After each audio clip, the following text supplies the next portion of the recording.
Hello, welcome back to spice Raga. ಇವತ್ತಿನ recipe ಬಂದು baby corn fried rice.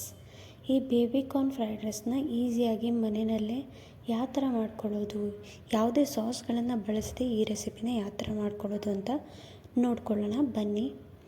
ಮೊದಲಿಗೆ ನಾನಿಲ್ಲಿ 1-2 ಈರುಳ್ಳಿ, 1 ಕ್ಯಾಪ್ಸಿಕಮ್ಮು, ಒಂದು 7-8 ಬೇಬಿ ಕಾರ್ನು, 2-3 ಹಸಿಮೆಣಸಿನ್ಕಾಯಿ, ಸ್ವಲ್ಪ ಸ್ಪ್ರಿಂಗ್ ಆನಿಯನ್ ಮತ್ತು 5-6 ಬೆಳ್ಳುಳ್ಳಿ ಮತ್ತು ಚಿಕ್ಕ ಪೀಸ್ ಶುಂಠಿನ ಕಟ್ ಮಾಡ್ಕೊಂಡಿದ್ದೀನಿ.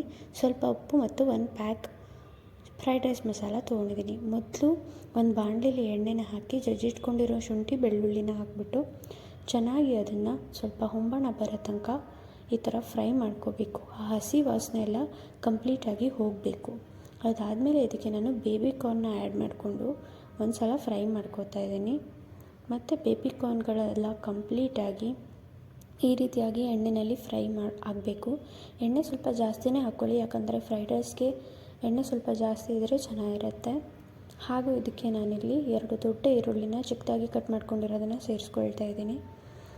ಈ ರೀತಿಯಾಗಿ ಈರುಳ್ಳಿ ಸೇರಿಸ್ಕೊಂಡ್ಮೇಲೆ ಈರುಳ್ಳಿನ ಚೆನ್ನಾಗಿ ಮಿಕ್ಸ್ ಮಾಡ್ಕೋಬೇಕು. ಇದು ತೀರಾ ಸಾಫ್ಟಾಗೂ ಆಗಬಾರ್ದು, ತೀರಾ ರಾ ಸ್ಮೆಲ್ ಇರೋ ಥರನೂ ಇರಬಾರ್ದು, ಆ ಥರ ಹುರ್ಕೊಳ್ಳಿ. ನಂತರ ಅದಕ್ಕೆ ಹಸಿರು ಮೆಣಸಿನ್ಕಾಯಿನ ಹಾಕ್ಕೊಳ್ತಾ ಇದ್ದೀನಿ. ನೀವು ಜಾಸ್ತಿ ಖಾರ ಬೇಡ ಅಂದರೆ ಹಸಿರು ಮೆಣಸಿನ್ಕಾಯಿನ ಸ್ಕಿಪ್ ಕೂಡ ಮಾಡ್ಕೋಬೋದು. ಮತ್ತು ಹಸಿರು ಮೆಣಸಿನ್ಕಾಯಿ ಹಾಕಿದ್ಮೇಲೆ ಈ ಥರ ಚೆನ್ನಾಗಿ ಹುರ್ಕೋಬೇಕು. ಈ ಥರ ಹುರ್ಕೊಂಡಾದ್ಮೇಲೆ ಸ್ವಲ್ಪ ಉಪ್ಪನ್ನ ಸೇರಿಸ್ಕೊಳ್ತಾ ಇದ್ದೀನಿ. ಉಪ್ಪು ಜಾಸ್ತಿ ಹಾಕಬೇಡಿ, ಯಾಕಂದರೆ ಫ್ರೈಡ್ ರೈಸ್ ಮಸಾಲದಲ್ಲೂ ಕೂಡ ಉಪ್ಪಿರುತ್ತೆ. ಸೊ ಉಪ್ಪನ್ನು ತುಂಬ ಜಾಸ್ತಿ ಹಾಕ್ಕೊಳ್ಳೋಕೆ ಹೋಗಬೇಡಿ. ನಂತರ ಕ್ಯಾಪ್ಸಿಕಮ್ನ ಲಾಸ್ಟಲ್ಲಿ ಆ್ಯಡ್ ಮಾಡ್ಕೊಳ್ತಾ ಇದ್ದೀನಿ, ಬಿಕಾಸ್ ನನಗೆ ಆ ಸ್ವಲ್ಪ ಕ್ಯಾಪ್ಸಿಕಮಲ್ಲಿರುವಂಥ ಕ್ರಂಚ್ ಬೇಕಾಗಿತ್ತು. ಸೊ ಅದಕ್ಕಾಗಿ ಲಾಸ್ಟಲ್ಲಿ ಆ್ಯಡ್ ಮಾಡ್ಕೊಳ್ತಾ ಇದ್ದೀನಿ. ಕ್ಯಾಪ್ಸಿಕಮ್ ಆ್ಯಡ್ ಮಾಡಿದ್ರೆ ತುಂಬ ಚೆನ್ನಾಗಿರುತ್ತೆ. ಸೊ ಈ ರೀತಿಯಾಗಿ ಕ್ಯಾಪ್ಸಿಕಮ್ನ ಆ್ಯಡ್ ಮಾಡಿಕೊಂಡು ಸ್ವಲ್ಪ ಹೊತ್ತು ಫ್ರೈ ಮಾಡ್ಕೋಬೇಕು.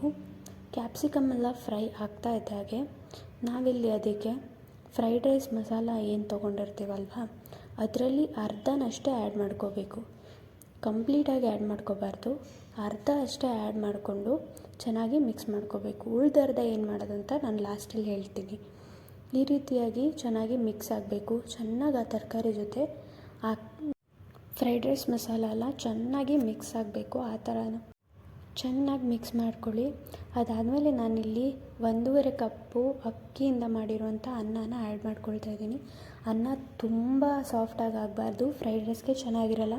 ಸ್ವಲ್ಪ ಉದುರುದ್ರಾಗಿದ್ರೇ ತುಂಬ ಫ್ರೈಡ್ ರೈಸ್ ಚೆನ್ನಾಗಾಗುತ್ತೆ. ಈ ರೀತಿಯಾಗಿ ಚೆನ್ನಾಗಿ ಅದಕ್ಕೆ ಅನ್ನನ ಹಾಕ್ಬಿಟ್ಟು ಮಿಕ್ಸ್ ಮಾಡ್ಕೊಳ್ತಾ ಇದ್ದೀನಿ. ನೀವು ಲೆಫ್ಟ್ ಓವರ್ ರೈಸು ಇದ್ದರೂ ಕೂಡ ಅದಕ್ಕೆ ಮಿಕ್ಸ್ ಮಾಡ್ಕೋಬೋದು. ಈ ರೀತಿಯಾಗಿ ಚೆನ್ನಾಗಿ ಮಿಕ್ಸ್ ಮಾಡ್ಕೋಬೇಕು. ಆ ತರಕಾರಿ ಮತ್ತು ಫ್ರೈಡ್ ರೈಸ್ ಮಸಾಲ ಏನು ಹಾಕಿದ್ವಲ್ಲ ಅದಕ್ಕೆ ಅನ್ನಕ್ಕೆ ತುಂಬ ಚೆನ್ನಾಗಿ ಹೊಂದ್ಕೋಬೇಕು. ಚೆನ್ನಾಗಿ ಈ ಥರ ಮಿಕ್ಸ್ ಮಾಡ್ಕೊಳ್ಳಿ. ತುಂಬ ತೀರಾ ಕಲಸೋದಕ್ಕೆ ಹೋಗಬೇಡಿ. ಅದಾದಮೇಲೆ ಉಳಿದಿರುವಂಥ ಅರ್ಧ ಪ್ಯಾಕೆಟ್ ಫ್ರೈಡ್ ರೈಸ್ ಮಸಾಲೆ ಏನಿತ್ತಲ್ವ ಅದು ಇವಾಗ ಆ್ಯಡ್ ಮಾಡ್ಕೋಬೇಕು. ಈ ರೀತಿಯಾಗಿ ಆ್ಯಡ್ ಮಾಡಿಕೊಂಡು ಮತ್ತೆ ಒಂದು ಸಲ ಮಿಕ್ಸ್ ಮಾಡಿ. ನುರಿಯೋದಕ್ಕೆ ಹೋಗಬೇಡಿ ಸೌಟಿಂದ ಅನ್ನನ, ಫ್ರೈಡ್ ರೈಸ್ ಹಾಳಾಗಿಬಿಡುತ್ತೆ. ಈ ಥರ ಮೇಲಿಂದನೇ ಚೆನ್ನಾಗಿ ಮಿಕ್ಸ್ ಮಾಡಿಕೊಂಡ್ರೆ ರೆಡಿ ಆಗುತ್ತೆ. ಸ್ವಲ್ಪ ಅದಕ್ಕೆ ಸ್ಪ್ರಿಂಗ್ ಆನಿಯನ್ನ ಆ್ಯಡ್ ಮಾಡ್ಕೊಳ್ತಾ ಇದ್ದೀನಿ. ನೀವು ಸ್ಪ್ರಿಂಗ್ ಆನಿಯನ್ ಇಲ್ಲ ಅಂದರೆ ಸ್ವಲ್ಪ ಕೊತ್ತಂಬರಿ ಸೊಪ್ಪನ್ನು ಕೂಡ ಆ್ಯಡ್ ಮಾಡ್ಕೋಬೋದು, ಇಲ್ಲ ಅಂತಂದರೆ ಸ್ಕಿಪ್ ಕೂಡ ಮಾಡ್ಕೋಬೋದು. ಅದನ್ನು ಆ್ಯಡ್ ಮಾಡ್ಕೊಂಡು ಈ ಥರ ಚೆನ್ನಾಗಿ ಮಿಕ್ಸ್ ಮಾಡಿಕೊಂಡ್ರೆ ಫ್ರೈಡ್ ರೈಸ್ ರೆಡಿ ಆಗುತ್ತೆ. ಸೊ ಇದನ್ನು ಕೆಚಪ್ ಜೊತೆ ತಿಂದರೆ ತುಂಬ ಚೆನ್ನಾಗಿರುತ್ತೆ.